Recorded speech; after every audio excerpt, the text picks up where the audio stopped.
A gust of wind tussles the leaves in the forest. Charlotte is heading west, as far from the temple as possible. If she gathers some supplies, perhaps she could reach the coast. Her mother once told her about a dream she had of sailing west across the ocean, to another world. Perhaps Charlotte could leave this hateful place behind and find a new home. A branch cracks behind her. She turns around, instinctively holding Victor closer to her chest. Is someone following them? She hurries onward, reaching a stony bridge leading to a village on a mossy hill. It is risky to stop the village, but she needs supplies. Charlotte places Victor in the scarf wrapped around her torso. He is too weak to move, too weak to speak. What the Black Cloaks did to him in the temple changed him. To build his strength back, she needs to get some food and medicine. Walking down the village's narrow streets, she reaches the market. Her mother taught her how to get what she needed from a vendor's stall. Distract them and only take what you can carry. Leave before you are noticed. Better to be safe than captured. She spots a vendor selling herbs and ointments. Medicine is a priority. Charlotte pulls her hood over her face and approaches the stall slowly. Then she waits for an opportunity. When the vendor turns to address another customer, she extends her arm and snatches a few vials. Then she spots a pile of fruit at the back of the stall. Risky, but the sweet smell of ripe apples is enchanting. She glances at the vendor, who is arguing over prices. She crouches and slowly sneaks past him. When she reaches for the basket of fruit, she sees what lies under it. Cured cheese. She grabs a large piece and shoves it in her bag with a few apples. Then she crouches under the stall and exits the opposite way she came in, leaving the vendor behind.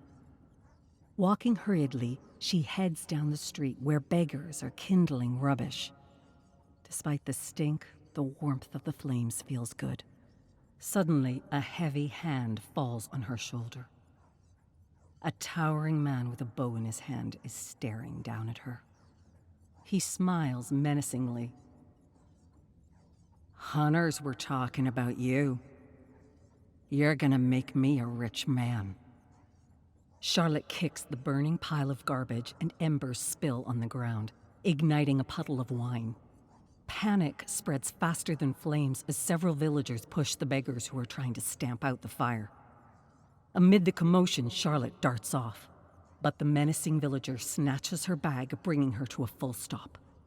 Panicking, she tears the strap of her bag and lets its contents spill onto the ground.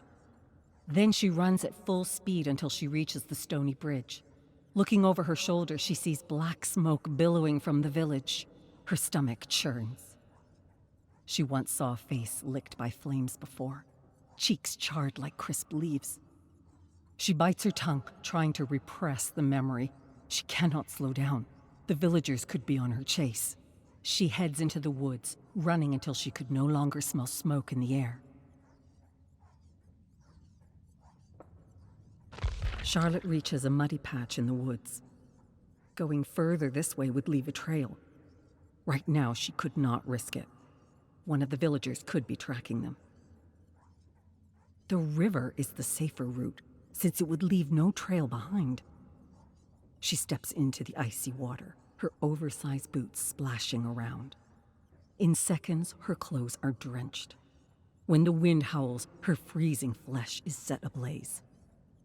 After several hours of trekking in ice-cold water, she reaches the bottom of a colossal waterfall, the end of the road. A plateau lies above, midway between the river and the top of the waterfall. It would make for a difficult climb, but it is possible. If she reaches this plateau, the view would allow her to spot any villager on her trail. She could sleep soundly for the first time in weeks. Looking down at Victor wrapped in her scarf, she sees how pale he looks. They both need their rest. Charlotte examines the rock wall surrounding the waterfall. looking for holds and grips in the boulder's shapes. Then she tightens her scarf around Victor to keep him in place. She reaches the cliff and grabs the rock wall. 1 foot up, then another. Her arms tire first. She lands her right foot on a protuberant boulder and shifts her weight to relax her muscles. But her heel slides out of her oversized boot. Ignoring her aching arms, she holds onto the cliff, pushing her foot hard against the boulder to force the boot back on. But the boulder shifts under the pressure and comes loose. Suddenly, there is nothing but air under her right foot. The boulder tumbles down the cliff along with her boot, plunging into the river. Charlotte's arms are shaking and she cannot move. Her fingers are slipping away one by one. Soon she will tumble down just like that boulder and plummet to her death. Her breathing becomes ragged. Is this the end? She promised Victor she would save him, that one day they would be free. Is this the best she could do? A brutal plunge to their death? No, she promised him. She would save him, like she saved Mama. Charlotte closes her prickling eyes. Her last finger is slipping.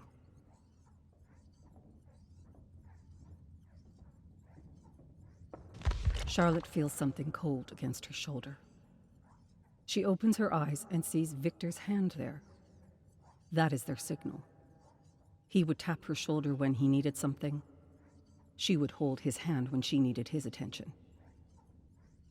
But he is too weak to move. Did he change position when the boulder slipped from under her? Unless he is afraid, like her. Maybe he is begging her to save him. Charlotte inhales deeply, ignoring her burning arms. She looks up and sees another large boulder to her right, a bit higher. If she lunges, she could reach it. But one false move and she would land in the river, her head smashed on rocks. Her heart is beating wildly, but she is no longer paralyzed. Victor needs her, and she would do anything to save him. Digging her nails into the rock wall, Charlotte pulls with all her might and jumps.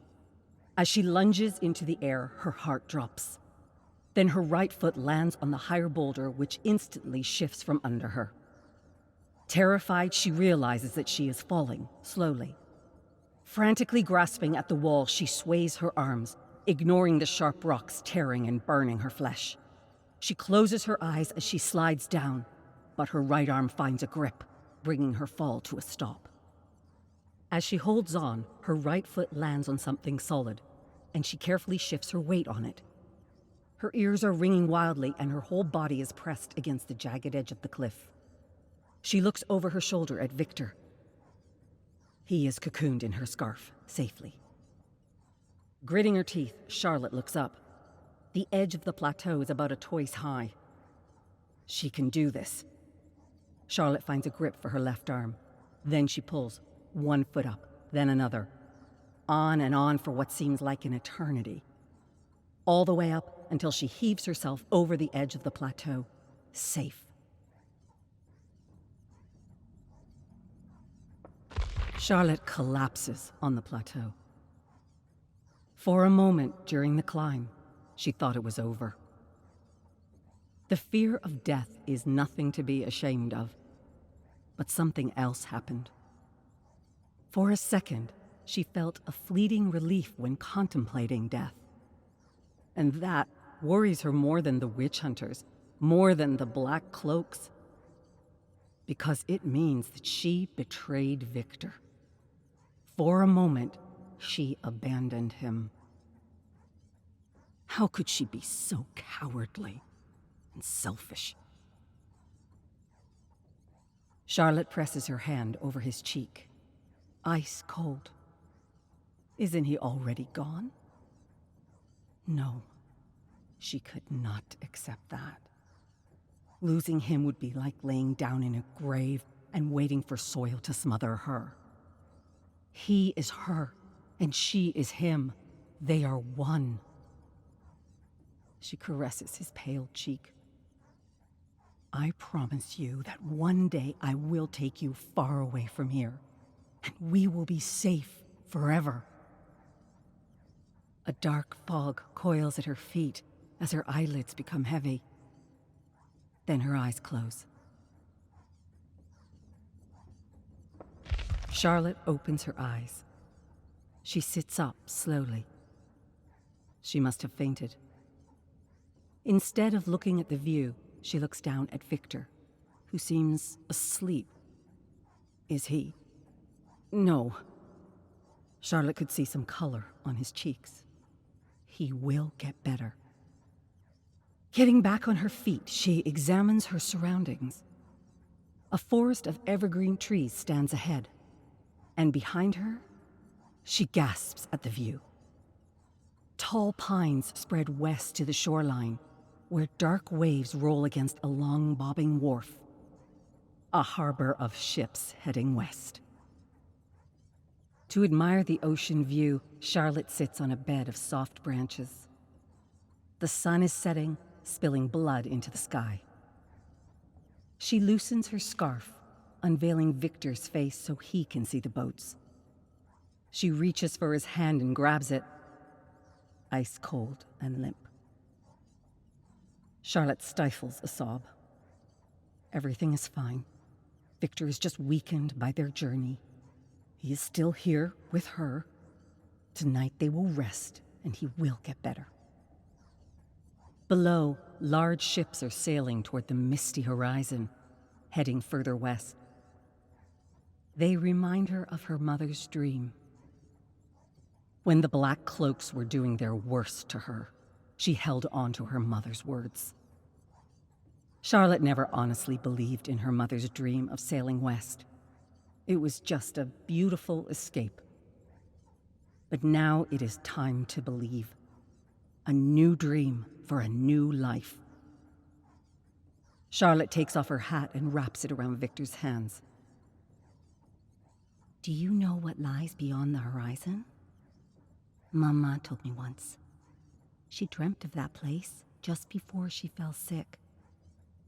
She said that there is another world across the ocean. A place with clean rivers and sweet syrup dripping from the trees. A whole other world for us to be free. Do you see that big ship below? No answer. Maybe Victor is afraid of dreaming aloud. Some dreams are too delicate to be spoken, but not hers. Charlotte brushes off a drop of rain from Victor's pale brow. Everything will be all right, Victor. Just imagine the voyage with me. One day, we will sail far away from here. We would sleep in a bed made of ropes suspended in the air. Each rolling wave would swing our bed from side to side, lulling us to sleep. After a few weeks, we'd reach land. Then we would find a little house by a creek. In the morning, we would work in a field of golden crops. Each day, we'd drink the sun and eat the moon, and no storm would hit us. No men would burn us. No monsters would hurt us. We would live together, free. Our lives would be so normal, you would miss our adventures. Maybe one day you'll even miss this view. I promise you, one day we will be free. We'll find a place where we belong. All three of us. Her voice breaks. No, they could never be all three again. Their mother is gone. Charlotte looks down at Victor. He is so weak that she could barely see his chest rise. No, he is just sick. He needs to rest. She cannot pay her doubts any attention. If she does, she would be the next one to die. And then all three of them would be lost. Charlotte closes her eyes. She can almost feel the lush leaves brushing against her legs as she runs through an open field. Victor is laughing in her arms. They are far away from here.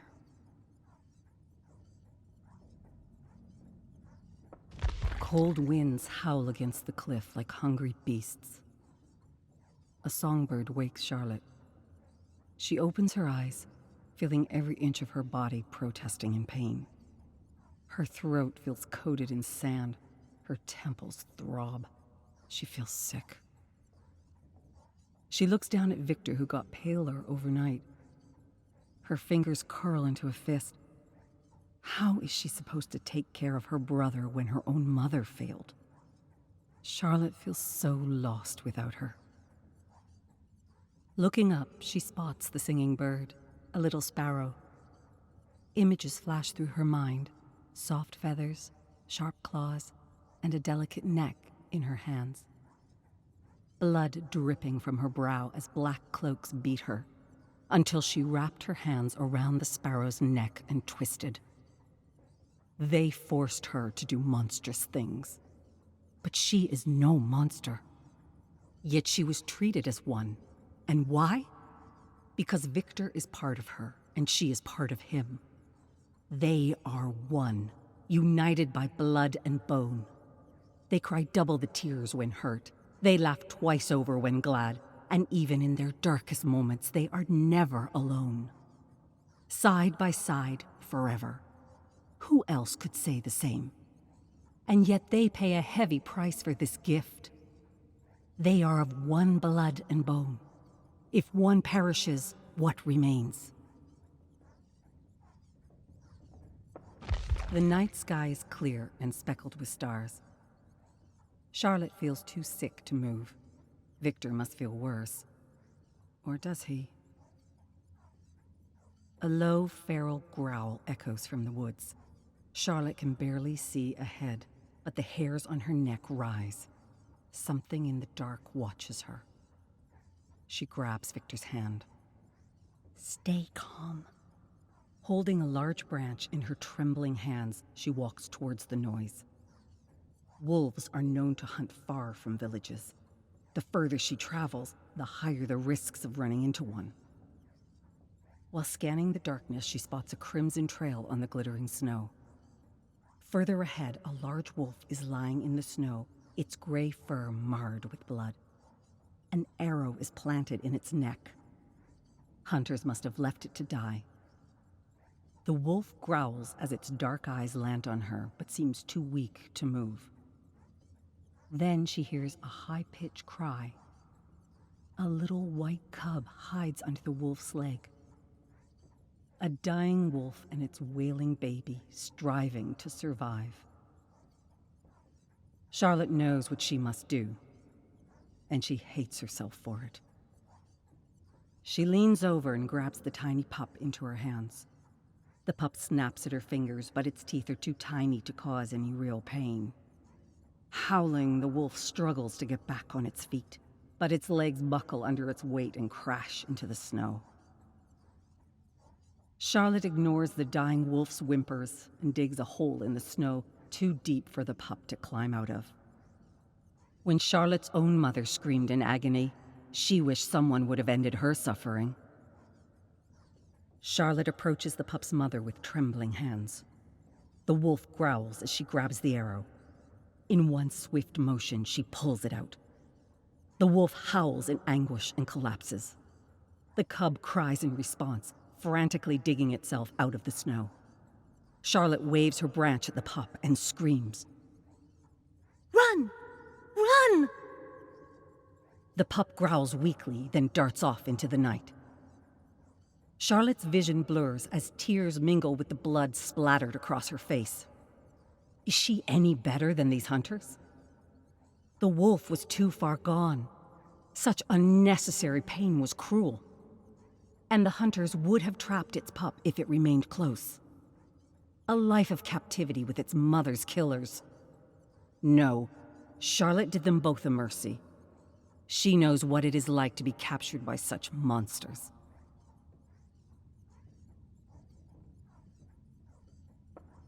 Charlotte's tears would not stop. Her remorse for killing the wolf triggered a growing tightness in her chest. 2 years ago, she would never have been able to kill another being. And yet, is it humane to watch an innocent being suffer cruelly to death?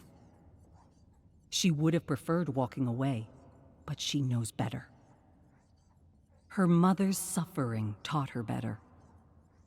When her mother was captured by witch hunters, Charlotte convinced herself that there was nothing she could do. But it was not entirely true. The hunters slept in a wooden shed behind the church near the woods. The shed was so old and dry, a spark could have sent it blazing. And yet she did nothing but wait for the trial. Then she had to watch her own mother burn to death. There had been other missed opportunities to prevent the suffering of innocents. Every time her mother's voice held her back. Let no one pull you so low as to hate them. In the end, you will hate yourself most for it. But Maman is gone now. Charlotte watched the flames melt her face as she cried out in agony. Now Victor is all she has left. She looks down at him. His cheeks have a bluish hue. Maybe he has passed the point of no return. Isn't she? No, he will get better. They are one, united by blood and bone. He would never leave her behind.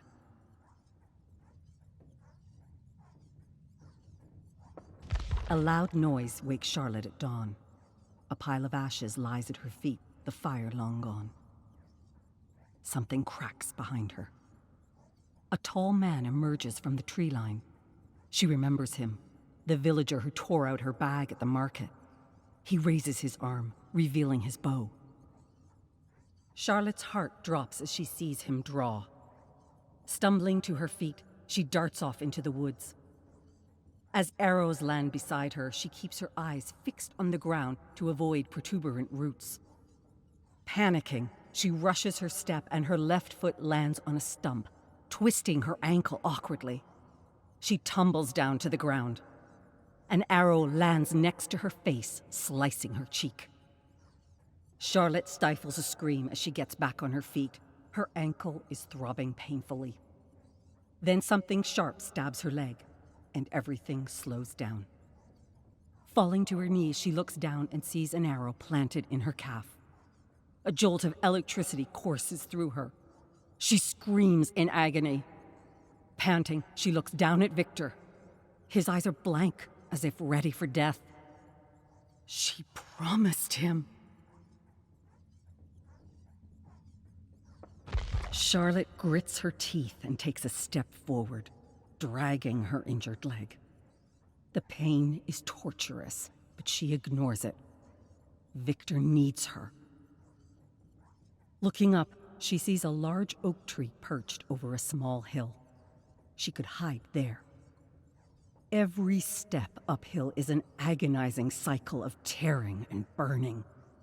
She bites her tongue to stifle her cries, tasting blood. Once at the top, she hides behind the oak tree to catch her breath.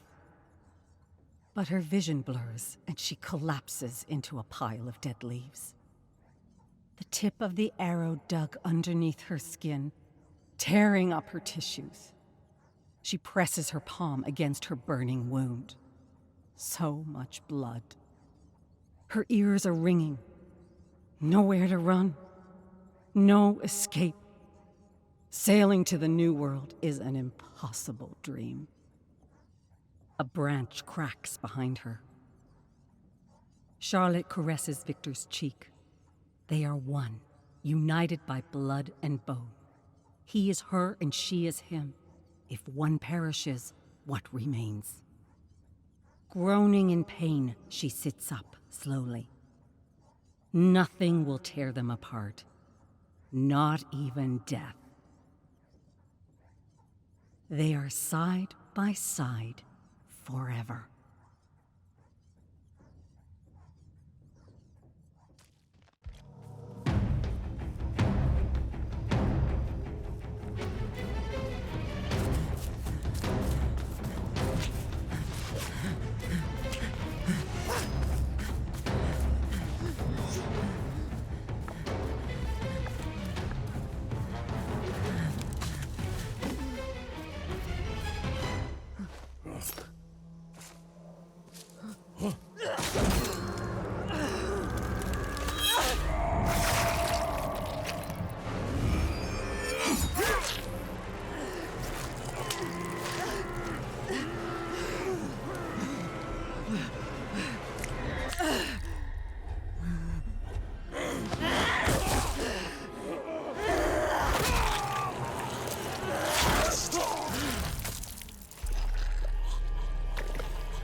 The old pub erupts in drunken screams and laughter as patrons drink ale, play darts, and watch football on the flat-screen television above the bar.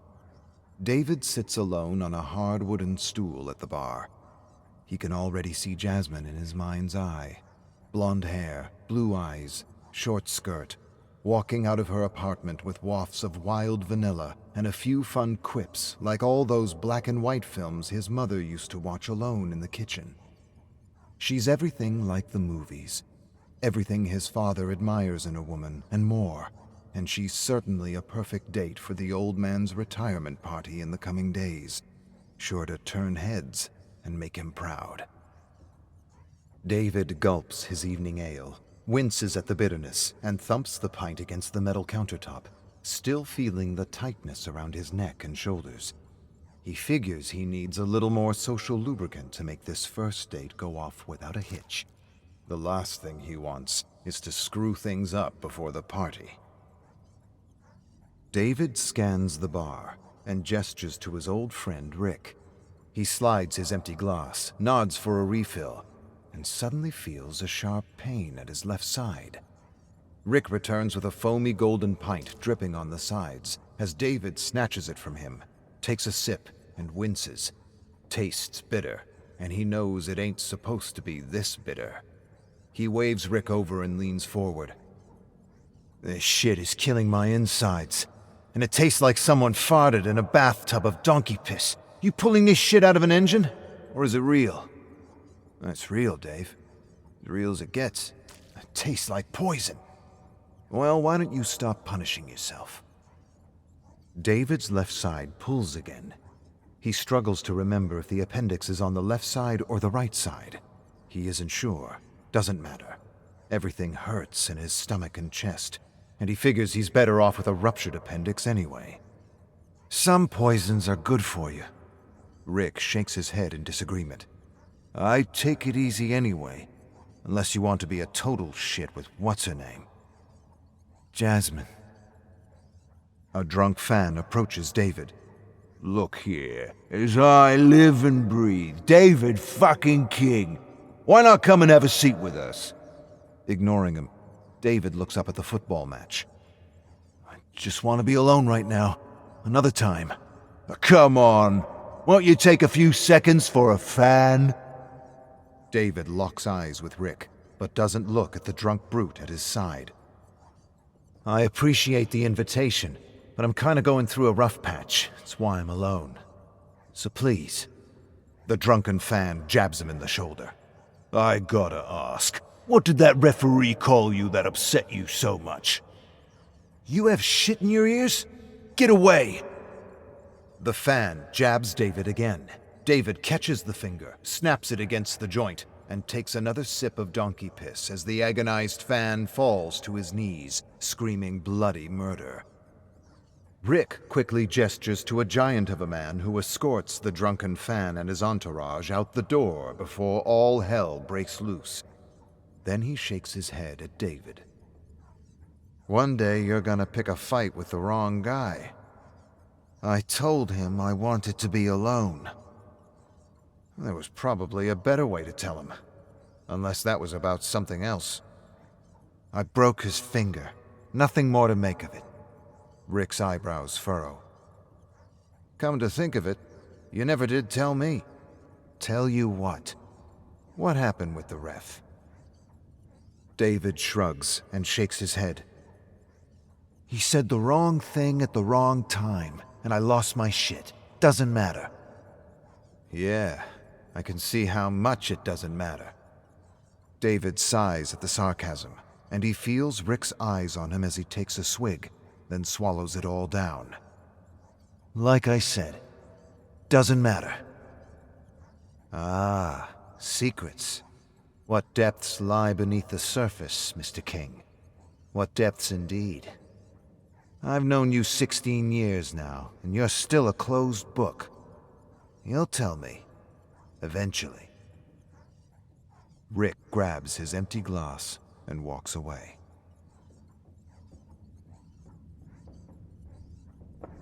David feels his lips and tongue growing heavier and heavier with every pint.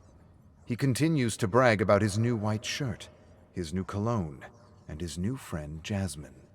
He tells Rick about how he met her at a fountain, where a famous photographer was taking her picture, and everyone stopped to spectate and take in her beauty. He searches Rick's face for signs of approval, but gets the sense that he's just nodding to be nice. You should have seen her. Every guy was staring at her. She was in this bikini, and the summer sun was blazing down on her. Every guy was staring at her, and she was staring at me. You said that part a few times now. Did I? Yeah. Starting to sound more like convincing than bragging. David frowns and stares into space for a long moment. Then he puts his hands into his pocket and feels the hard tape holding an old note together. I ain't trying to convince you of anything. I didn't say you were trying to convince me. Who then? Well, that's the question, isn't it? I don't understand. What's the question? Stop talking like that. Dave, why don't you stop talking like that? You come in my pub talking about supermodels and exploits you could sell to a smutty magazine, and you're good at it too. And if I didn't know you, I'd buy it. David winces and turns away. So here you are talking about how happy you are while you're frowning and breaking fingers, and ready to take down the first one who talks to you wrong. And you're probably the only one getting in your own goddamn way. You don't jab people in the arm. You just don't do that. You can believe you're happy if you want to. But from where I'm standing, you're the most miserable bastard in Manchester, and I care too much about you to let you think you've got me fooled. There you go, trying to psychoanalyze me again. Probably going to link me to some obscure historical idiot nobody remembers that you read about in one of your dumb books. Rick shakes his head. There you go, making light of something serious when a friend just wants to know if you're okay. There you go, being melodramatic when a friend just wants a drink. Dave, I'm sure she's a nice girl, but you know what I say? Screw her. Don't go. Stand her up and do what you really want to do. Stop talking out your ass. Rick leans closer to him. I'm serious, Dave. Serious as the note you keep in your pocket. You know, the one you read every now and then when you think no one's watching. David leans away from him. Mind your fucking business. Touch a nerve, did I? David drains the pint, wipes his mouth, and staggers off the stool. I'm fine! And he pushes his way through drunken patrons and the thick wooden entrance doors, losing his balance and stumbling into the cool, indifferent summer night.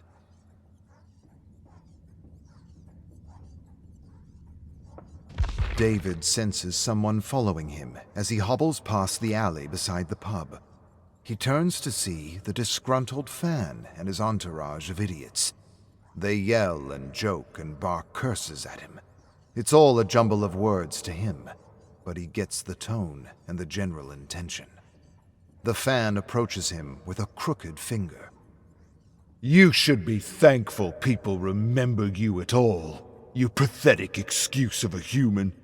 The only reason they remember you is because you pissed your career away in a single flush. David feels the blood boil up his neck and doesn't even realize he's unleashing a flurry of punches until it's too late. He stops to wipe the blood off his fist as an idiot tackles him into the dark alley. Another idiot charges him with a scream and smashes him into a brick wall. David kicks off the wall and pushes them both into a dumpster. He whirls to punch another idiot who instantly hits the ground with a thud. Several others attack him. He stands his ground and dishes out pain and soaks up punishment until they collapse. David looms over them, impressed by his strength, when suddenly someone kicks him in the back. He topples over as he feels an arm wrap around his neck, choking him like a boa constrictor. Through blurry vision, he watches the idiots take turns punching and kicking him in the gut and face. The boa releases David, and he collapses in the gutter with 2 tennis balls for eyes, a bleeding nose, and a tooth he feels slipping down his throat. He crawls out of the alley and onto the sidewalk, where people walk by him without taking much notice. Then he turns on his back and stares at the stars glimmering beyond a broken streetlight, grateful he didn't puke. Then again, he was never one to puke. Not when he drinks, not before a game, not even before a family gathering. David barely sees the legs of pedestrians walking around him.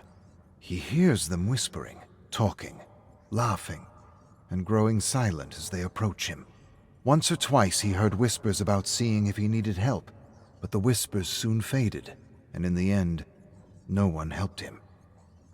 He didn't want help anyway. He stares at the blurring and fading stars and wonders what his life would have been like if he had just been like his parents.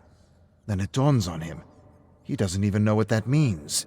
He doesn't know who they are. He knows aspects of them, the status, the facade, the bullshit, but not the real them, not the secrets and affairs and addictions. As David stares at the darkness above, he hears a woman tell her husband they should really do something about the poor beaten man bleeding on the sidewalk. He sees their blurry shadows looming over him as they stare at him with concern. He hears a few more whispers, and then they move on with their hurried lives. Through the mist in his mind, he remembers a story of how someone died of a heart attack at a stadium because not one person stopped to see if the crumpled man on the ground clutching his phone for dear life was okay. One phone call would have saved his life. Rick told him that story a while back. He can't remember when or why, but he had many useless stories he collected from friends and clients that he repurposed for small talk. David closes his eyes for a moment. He breathes deeply and takes in the floral notes of his cologne like soft petals drifting on the night breeze. He's glad his nose still works and that he's not having a heart attack, even though he feels as though someone kicked his heart out of his chest.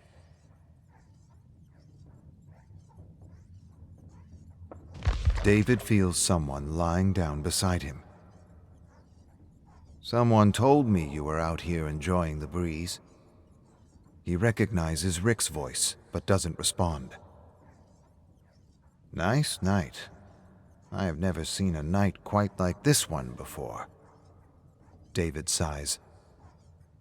"Go away. Please." Rick ignores him. "Kinda hard on the back, but looking at the stars seems to balance things out. Please. Look at those clouds. There's a storm coming. Better enjoy it while we can." David turns to Rick and looks at him through puffy slits, but doesn't say anything. "You know, coconuts kill more people than sharks. I looked it up because someone told me this story about a couple who had been together for years. The woman always wanted her husband to go into the water while on vacation, but he was terrified. He didn't want to be eaten by a shark. They go to the same place for 20 years, and he never goes in the water. Then for her 60th birthday, he decides he's going in. She's happy, and he's pumped. But as he walks to the beach, a coconut falls on his head, dies right there on the spot. You'd think that would have been what she remembered. She had been a customer for years, and she never once talked about the coconut. Someone else told me about it. She told me about all the other things, but not that. And she used to make me jealous, 'cause I think people who know who they love are the luckiest people in the world, mightier than the mightiest in a wasteland of broken hearts." David clears his throat. "Is that story supposed to cheer me up?" "I'm not trying to cheer you up. I'm telling you that I'm jealous of you, Dave. And I'm not talking about Jasmine or the others. There you go, assuming things you don't really understand. I understand you. I understand love. And I know enough to know it's not something you squander, even if in the end there's a cosmic coconut waiting for all of us. David closes his eyes. Rick laughs softly. Her story would have made a pretty good movie, except for the coconut ending. That would probably have to change. David sighs heavily, and through a growing thickness in his throat, he whispers for Rick to leave him alone, to just leave him alone.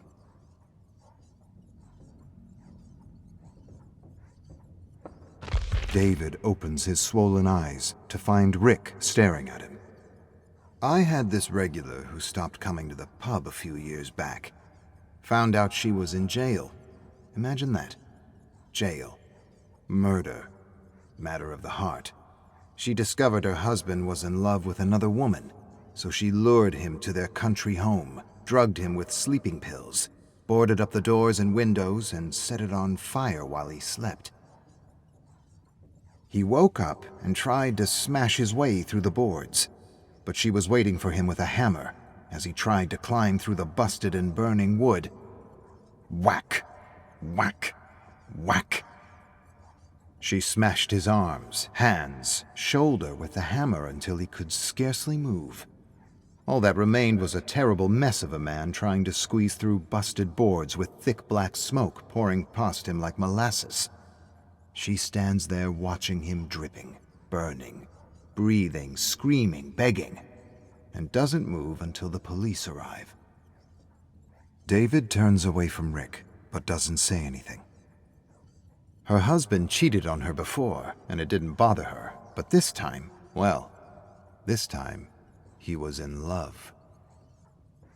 That would make a good movie too. Only she wouldn't kill him in the end, and he'd probably realize he was just going through a midlife crisis. I never met someone I'd kill or die for, and I sometimes wonder what that would feel like, if I could do something like that. David feels Rick's eyes on him. I think my longest relationship was 1 year. I was told my ego gets in the way and that I don't like compromise, and that's true. But what's also true is I haven't met anyone who made me want to compromise. David takes in the sounds of pedestrians walking past them. You know, one client once told me that wolves either move in packs or alone or in a couple. Did you know that couples form such a strong bond that when one dies, the other dies seconds after? As though wolves can just shut off life's switch whenever they want. One soul following the other into the next world, if you believe in that kind of thing. David turns to face Rick. Please, I don't want to talk. One more story, then I'll leave you. It's a true story that happened 100 years ago, in a time when this kind of story wouldn't have even been told.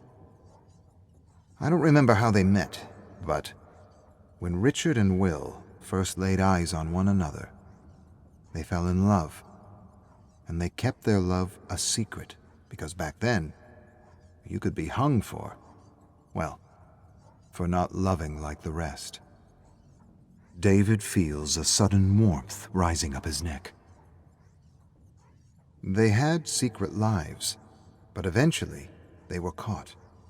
And while so many lied, trembled before the executioner, they refused to lie about what they had found in each other. With the noose around their necks, they were given another chance to repent. But they didn't. Instead of fear, there was only love. And Will grabs Richard's hand and kisses it as the executioner pulls the cart from beneath their feet. David's puffy eyes drip with tears as he sees the two lovers dangling from the gallows. He wants to say something, but feels an invisible noose tightening around his neck, choking him, preventing him from unburdening his heart. That would make a great movie. David's lips tremble. He wants to say so much, but the words just won't come out, and he feels like he's sinking deep into a world of mud.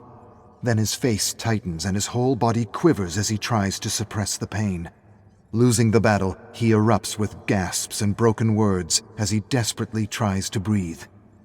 And Rick grabs his arm, supporting him, holding him, preventing him from sinking deeper and deeper into the wasteland where so many have been lost and forgotten.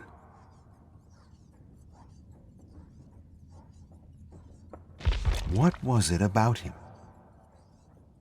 The question stumps David. He takes a moment to gather himself. I couldn't say one thing. It was a bunch of little things that just made me feel good when I was around him. Everyone else makes me feel like I gotta be something I'm not. But not him. I never did believe the press release. My parents can't stand each other. They should have divorced years ago. But they keep up the show and have their secret lives. So I guess that's normal. It works for some people. I miss him. I miss us.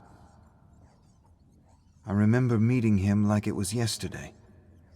Just being with him was enough to know. And I knew right away that he was special. And that he would somehow be an important part of my life. We met at music camp. I was 7 and didn't want to go. Ironically, my mother forced me, and I guess in a way she's the reason we met. I couldn't play any instrument, but Tristan was something else. I liked listening to him play the piano. At first, my mother was happy. I had a music friend. Maybe I would end up a violinist.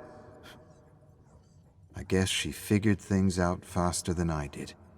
Because next thing I know, she forbids him from coming over. She gave some excuse about his family being of improper standing. Then the talks began. The responsibility of being a king. She tells me about the image of our family and the strength of our name and how I had pretty big shoes to fill. Sacrifices for the family and all that bullshit. But she never said exactly what she meant. She always danced around what she really wanted to say. David laughs. Tristan ended up going to the same secondary school as me. Funny how life works out. He used to write me notes, quotes, poetry, proverbs, smart aleck comments he knew would make me laugh. We got back together in secret and were together for years, till he began asking me to be introduced to my parents. Couldn't do it. I broke up with him. He broke up with me. Crazy fucking cycle.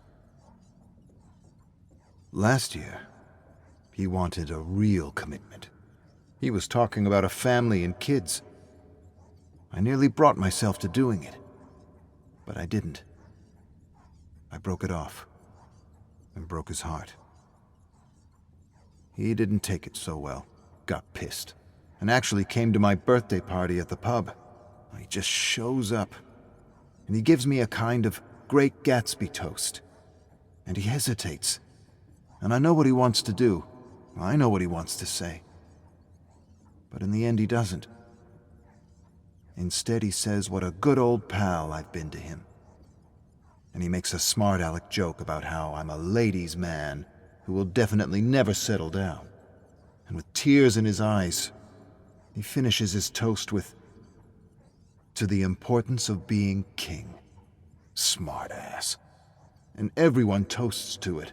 Even the old man. King laughs, then stops suddenly. Tristan staggers out with his pint and leaves an old note on the table. Something he had given me in an English class while the teacher was massacring one of his favorite writers with ridiculous interpretations. He called me a few days ago, invited me to a party at the Gold Lantern Cafe. A going-away party. Tonight. He's leaving for New York. Some piano gig. He's leaving with some guy he just met. They hardly know each other a month, and he's following him to New York.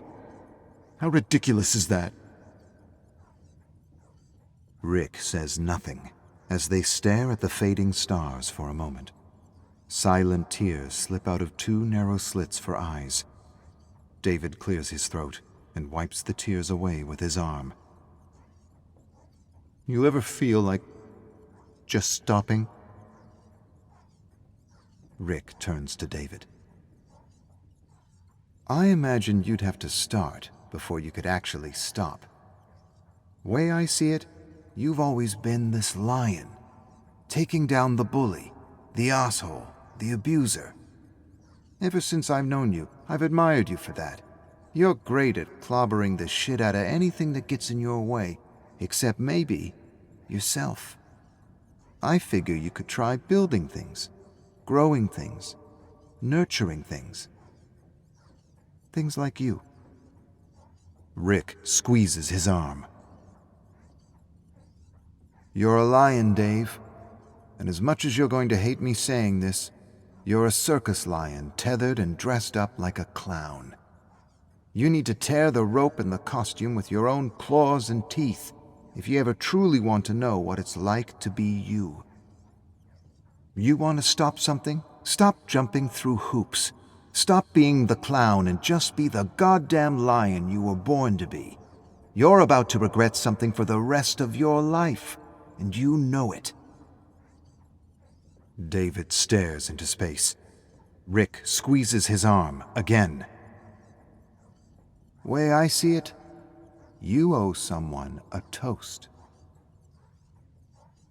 Oh, you're an idiot if you think I'm just going to walk over there and crash his party.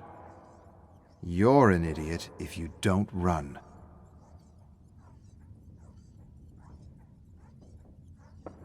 David charges down the street and pushes his way inside the cafe.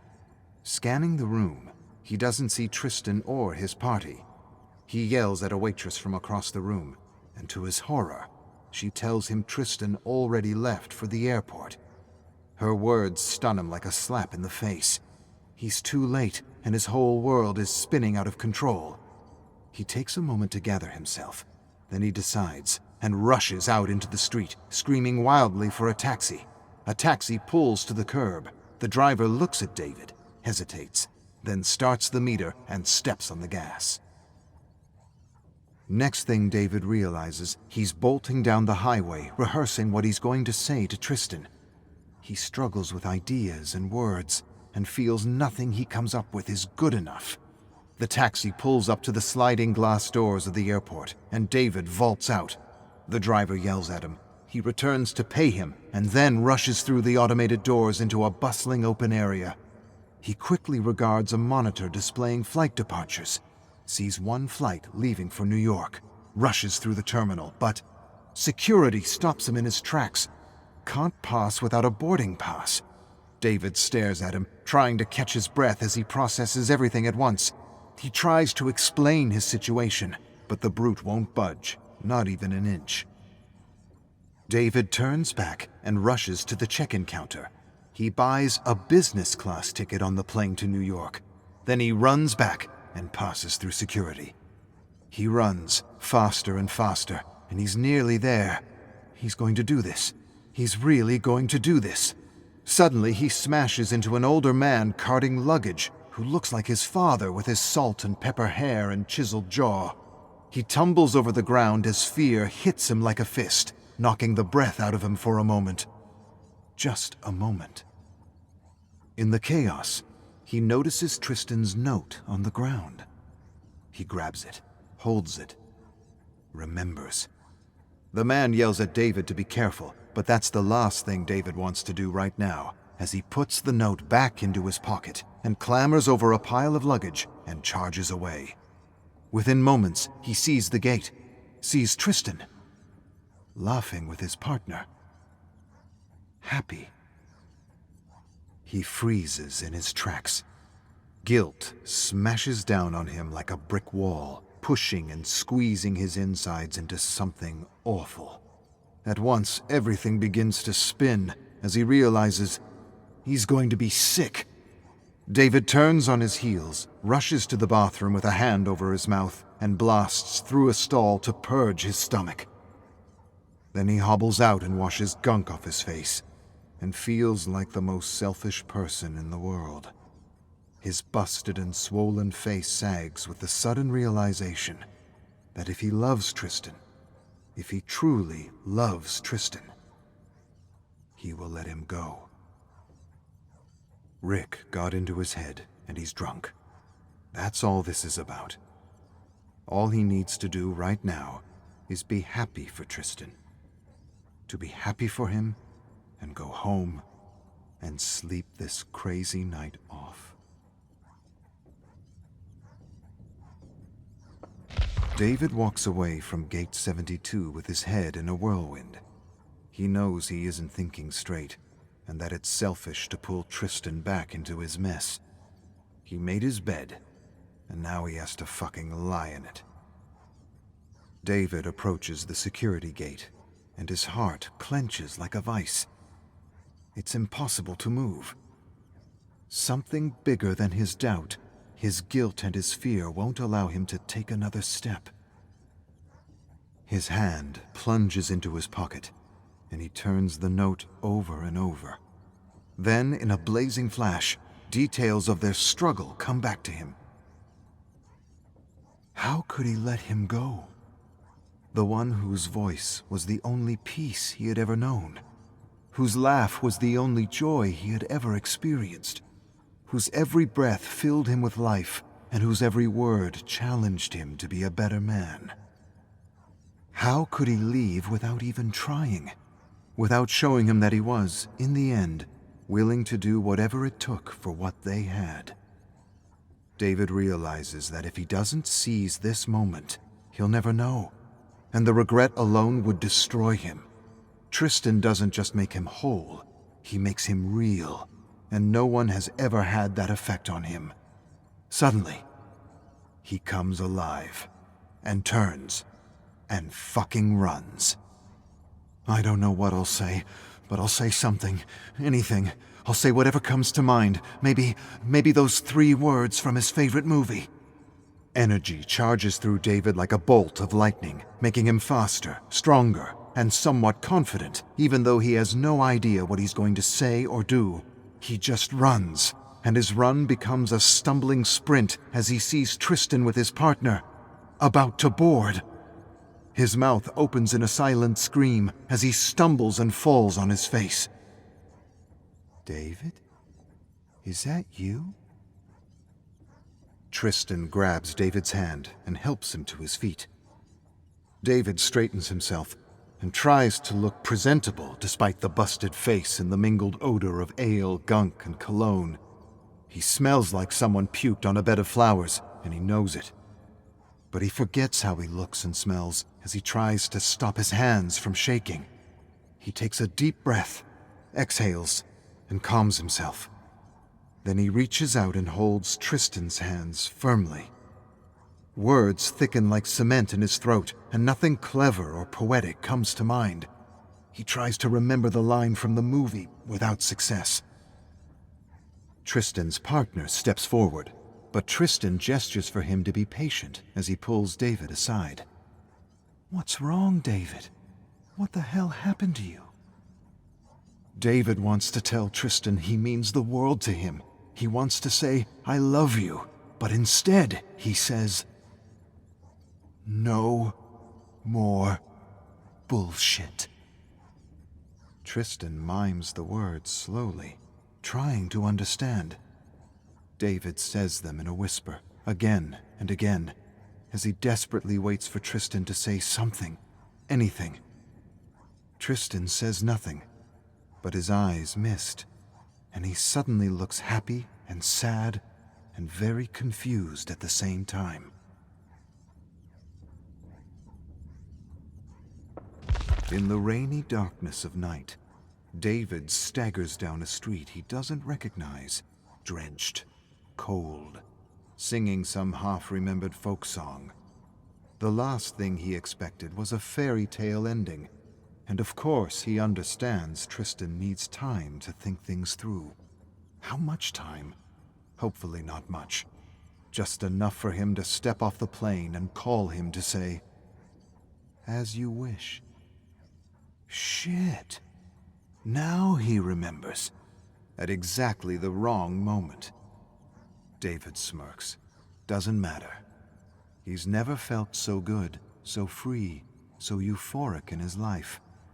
He lets the feeling flow past him like a gentle breeze, and gets the sense that he's been born again, or born for the first time, and that before this night he had merely existed as a cardboard cutout, with little self-awareness, except for the fear that had come to rule his life. His hope is that when Tristan's plane lands, he will receive a phone call asking him to be on the next plane out. If that is, he ever finds his wallet. Oh, no matter. If he can walk home from the airport, he can swim across the pond. He laughs to himself and figures his wallet will turn up somewhere. It always does. But what if he calls to say it's over? The thought catches him by surprise. That's probably what will happen.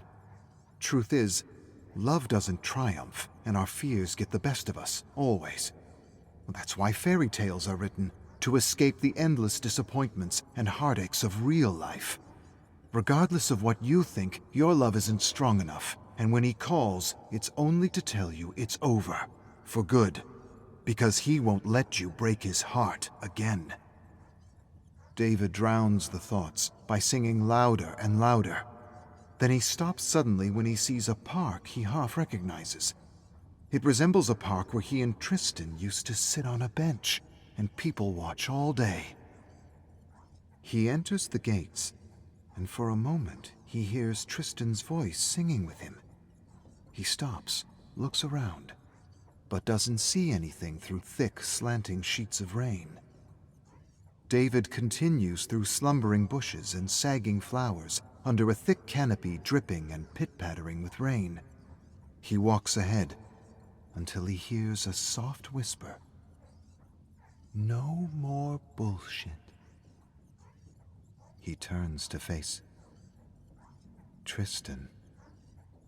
He rubs his puffy eyes and stares with disbelief. Tristan laughs. Only you could massacre a line like that. It can't be. It's impossible. David narrows his gaze on Tristan's silhouette. He must have somehow disembarked the plane. Or maybe he never boarded in the first place. He doesn't really understand what's happening. But he knows better than to overthink his luck. David runs to embrace Tristan, but just as soon as he touches him, he withers away like a dead flower. With a gasp, David drops to his knees, hopelessly trying to catch the falling petals that melt in his hands and drip through his fingers into a gathering fog. He barely has time to register what's happening when he hears footsteps squelching in the mud and water all around him. He looks up slowly to see every single bully, abuser, and shithead he ever took down advancing on him. His gut reaction is to pinch himself, yet nothing happens when he does. With a deep sigh of resignation, David rises to his feet, lifts his chin, and throws himself into the fray. He tackles and swings and kicks until he's the last man standing, with slithering tendrils of black fog pulling him down into a world of darkness, untouched by the light of love.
Year 7, day 189, morning.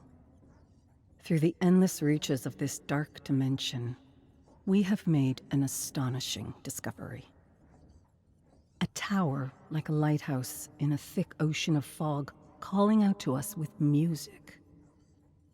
Several of us recognize the melody and rush through the fog to find the tower abandoned by its past occupants.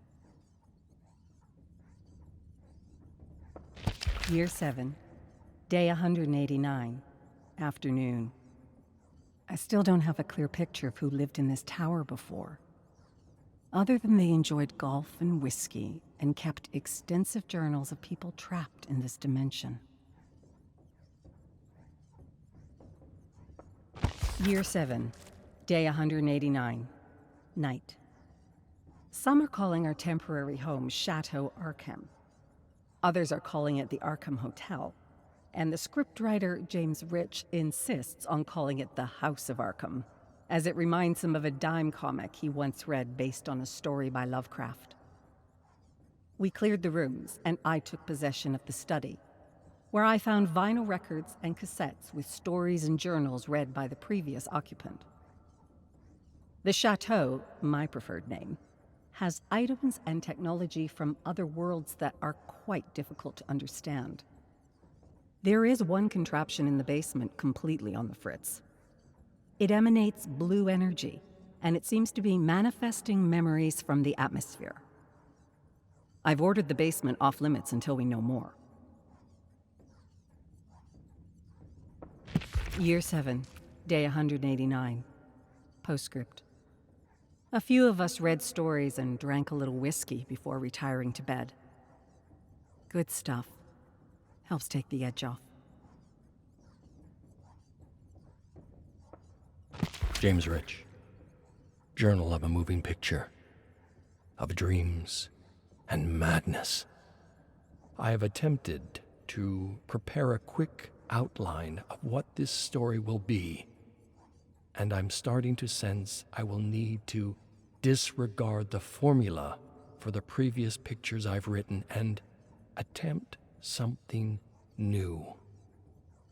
The truth is, I can't make sense of any of it. It's like living in a world of boundless imagination where everything and anything can happen. That is to say, being led to this tower feels as impossible as all the faces and residual memories we've been seeing in the endless fog that seems to imprison and torment us. You can bet your last dollar if you walk in this fog long enough, you'll bump into Lovecraft in a straitjacket, convulsing on the ground, dreaming up all this impossible horror, and that all that I am and all that I'll ever be is just a figment of his madness. It's a strange thought. I've mentioned the idea to several others, and they agree this tower does have the feel of a house or hotel you would find in his fictional town of Arkham. Several in the group began calling the tower the Arkham Inn, but I still maintain the more fitting name is House of Arkham.